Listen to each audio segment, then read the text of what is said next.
There's more to packing for a cruise than packing for a cruise. Yes, you need to think about what to pack for the first day of your cruise. So in this video, I'm going to share with you the things to bring for your embarkation day, including some things that I hadn't even thought of before.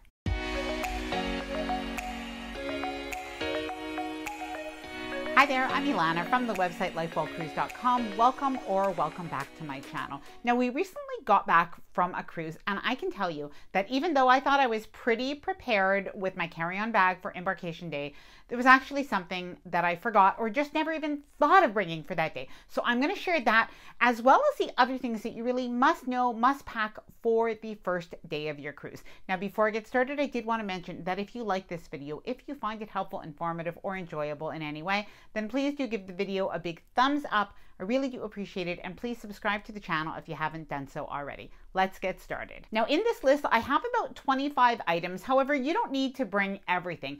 But what I like to think about is that you basically want to go by three principles. The first thing is the things that you want to bring for embarkation day are firstly the things that potentially could be life and death if you don't bring them. The second thing is, well, things that if they got lost, if you couldn't find them anymore, if they got stolen, something like that, that you would be really upset, that they are very valuable. And the third thing is, if they were in your checked luggage and not in your carry-on bag, that they would make a big mess. Then you definitely want it in your carry-on bag. So the first thing to bring is the actual carry-on bag itself. Now, I like to bring this carry-on bag. This is like a nautical striped carry-on bag, and it does actually go right over your luggage. So if you are flying, you can definitely use this and keep this as your carry-on bag in the airplane. Now, another carry-on bag that we actually used for this cruise was, my husband had this, and this also goes right over your luggage. This bag actually can hold a laptop. It has nice compartments in it. So this was a really good bag for us to bring as well. And especially in our case, we do bring our laptop and some electronics. So we definitely needed those two bags. Now, super important to not pack in your checked luggage and to bring with you for the first day of the cruise are your passports, your government ID. I like to bring this passport holder just because it really allows me to bring everything all in one place. I can put my proof of vaccine, even my test results. I can just put that into the pockets over here, keep everything in one place. Now, this actually has a little wristlet, so I can kind of keep it on me without necessarily having one of those neck wallets, but that's certainly something that you can do as well. Now, make sure as well that you have money with you, your wallet, your credit cards, all of that really should be with you and not packed in your checked luggage. And a little tip, as you do arrive at the embarkation port, you are going to be handing off your luggage to the porters. Your checked luggage is what I mean. So make sure to have a few small bills, a few $1 bills or $5 bills, something like that, because you will likely want to tip the porters when you do arrive at your cruise terminal. Now, if you travel with jewelry, make sure that this is in your carry-on luggage. Now, I can tell you, I recently heard a story, I think it was left in the comments of a recent video, where a lady said she lost thousands of dollars worth of jewelry. She left them in her checked luggage, and when her luggage did arrive in her cabin, the jewelry wasn't there anymore. And of course, the cruise line is not going to be responsible for this. I believe it's the same with the airlines. So just make sure that you do keep your jewelry with you. What I do is I actually just keep this little travel jewelry case, and it's really kind of handy. And I think even this, I haven't unpacked it from the last cruise. I have some items with me, but this way I can just keep everything together that I need for my cruise. It stays right in my carry-on bag. Now, just to mention, all of the items that I do show you in this video are going to be linked down below this video in the description of the video. I know sometimes it's a little bit confusing to know how to be able to open up the description box, but the way that you do this is that if you're on mobile, you will see a little upside down V. That is an arrow, and you can just tap that if you're on your cell phone, and you can then open up the description box.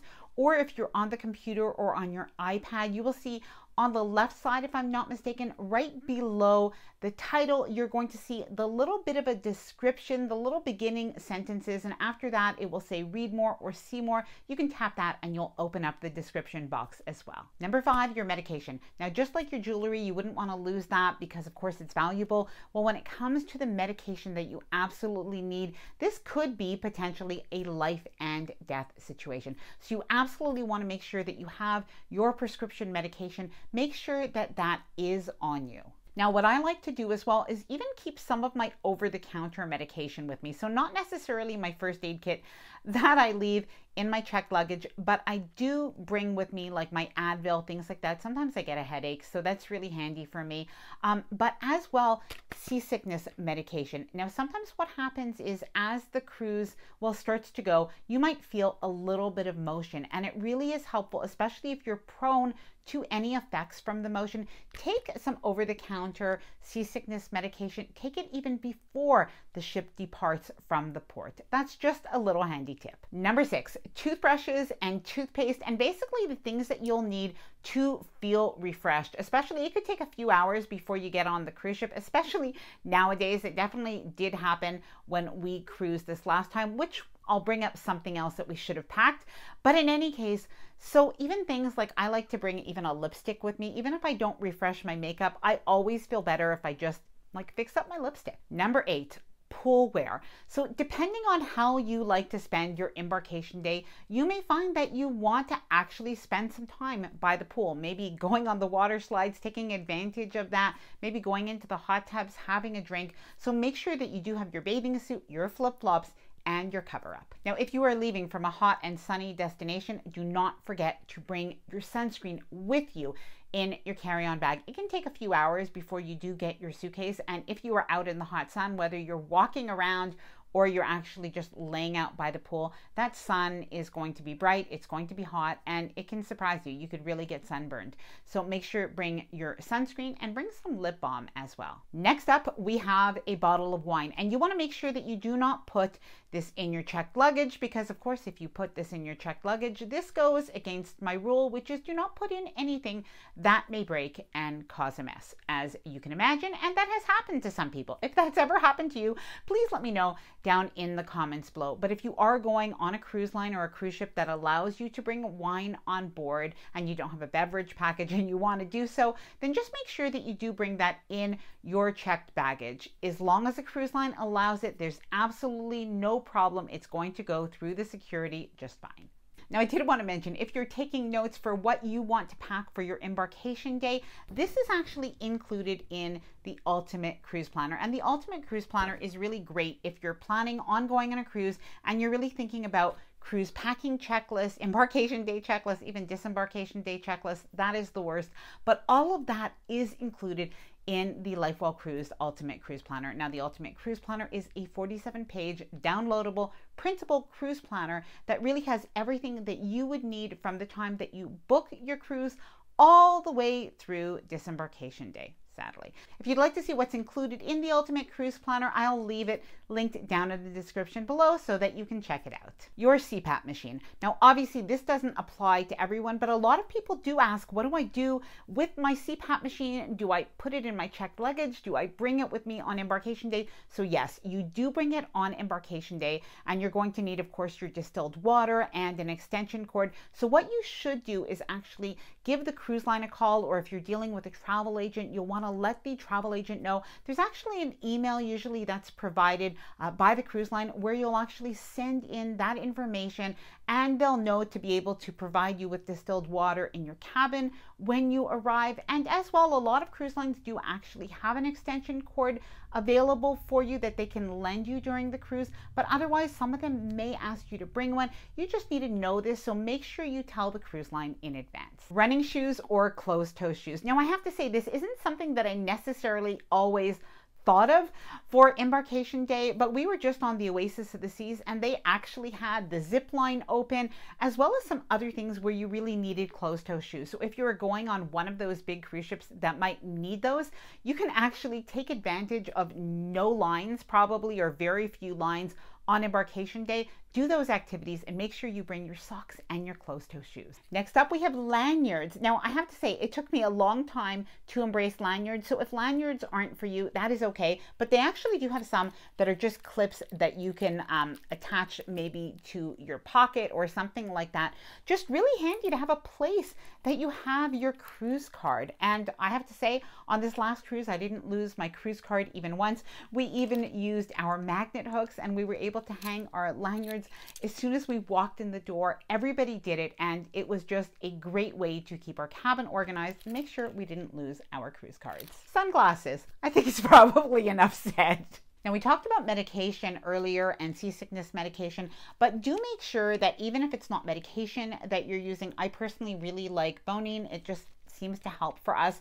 And on this past cruise, we actually needed it towards the end of the cruise. We had a really rough night on the way back, and we all ended up taking it. A lot of people were quite sick on board, so very, very handy. But as well, you might want to use even C-bands, which are natural, and you might want to wear them on your wrist or even just keep a patch behind the ear. So again, make sure that you do have these in your carry-on bag in case you decide to use them before the cruise ship departs from the port. Your phone chargers, and as well, you might even want to bring a portable phone charger with you, and as well, some of your other electronic items. Now, we keep all of our electronic items, chargers, wires, everything, just in this bag. This way it all stays organized. I even bring my power strip or my power bar. That is, of course, non-surge protected so that it is cruise compliant. So I actually bring that with me in my carry-on bag. Just this way, I could set up like my charging hub right away as soon as I get into my cruise cabin. Now, a lot of people ask if we bring our magnets in our carry-on bag or in our checked luggage. And to be honest, for a cruise itself, I don't think there's any problem doing either. On our last cruise, I did bring my magnets right with me in my carry-on bag. I had the room, but if you don't, just leave it in your luggage and just unpack it, well, when it gets there. Oh, and if you're wondering why we used magnet hooks in our cabin or even how we organized our cruise cabin, I am going to leave a video right at the end of this one all about how we organized our most recent cruise cabin that definitely had a lack of storage space. Now, if you're cruising with kids, make sure to bring the things that your children will need. So obviously diapers, wipes, but even maybe books for them to read, or even crayons or an electronic item, or small toys that they could play with. It will be a few hours, and even in the terminal, there can be a long wait at the cruise terminal. So make sure that you do bring a few things to keep your kids busy. Snacks. Now, before you say, Ilana, why would I bring snacks onto a cruise, and especially on embarkation day? Why would I even need that? Now, before you give me a lot of hate in the comments, I will tell you why. And obviously, if you don't want to bring it, just don't bring it. Ignore this one, go on to the next. But the reason is nowadays, there are some delays sometimes with boarding onto the cruise ship, and things can happen. In our case, we waited probably about 2.5 hours, maybe even 3. Really was not the end of the world, but we met other people that had waited 5 hours. Now, if you're expecting to get onto your cruise ship at 11 or 12 o'clock, you probably haven't eaten lunch. If you are instead boarding at 4, you probably are maybe hungry, cranky, maybe you have kids, maybe you have older people, maybe you need to take medication with food. There could be a myriad of reasons. So bring a granola bar, a snack pack of some sort, maybe some sort of packaged snack. I think it's just something convenient to bring with you. And really, considering that the cruise lines may not provide you with any food, they definitely didn't for us, this could be something that could be helpful. Please let me know what you think in the comments below, and be nice. Now, a couple of things to definitely not pack in your embarkation day bag is any illegal substance. So obviously you're not even allowed to bring this on a cruise, but this even includes medical marijuana, CBD oil, anything like that, kind of gummies, that kind of thing. It is actually on pretty much all cruise lines. I've looked through the rules, and this is, even if you have a prescription, not something that is allowed on the cruise. As well, something that might surprise people is you can't bring a drone on the majority of cruise ships, and Carnival actually just announced that they are no longer allowing drones. In the past, they were allowing drones under certain circumstances, and not to be used on the cruise ship, but to be used in certain ports. But we are now hearing that you're not allowed to bring drones at all on a Carnival cruise, and most other cruise lines don't allow it. So do check with your cruise line. And any irons or steamers, if you do try to bring it onto the cruise ship, it is going to be confiscated, even if you do pack it in your luggage. But I think really the more important reason not to bring it on is that it is a fire hazard, and we don't want to put anybody, not the cruise ship, not other passengers, not yourself, in danger. And don't bring a regular power strip from home. Bring instead, if you do want to bring one, because there are not a lot of plugs on the cruise ship, do bring one that is instead a non-surge protected power strip or power bar. These are approved by the cruise line, and you can see also they don't have that extension cord. They do look a little bit different. And again, I'm going to leave all of the links down below in the description of this video. Now, if you're interested in checking out the LifeWell Cruise Ultimate Cruise Planner, I will leave the information for that downloadable printable cruise planner down in the description below this video. And I'm going to leave a video right after this one all about how we organized our cruise cabin, and there will be some tips and tricks that I think that chances are you will be able to use. Now, please let me know, what are the things that you think are just must-haves, must-packs for your cruise embarkation day? Please let me know down in the comments below. I hope that you enjoyed this video. If you did, please do give it a big thumbs up. I really do appreciate it. And please subscribe to the channel if you haven't done so already. I would love to have you here within the LifeWell Cruise community. Bye for now, and happy cruising.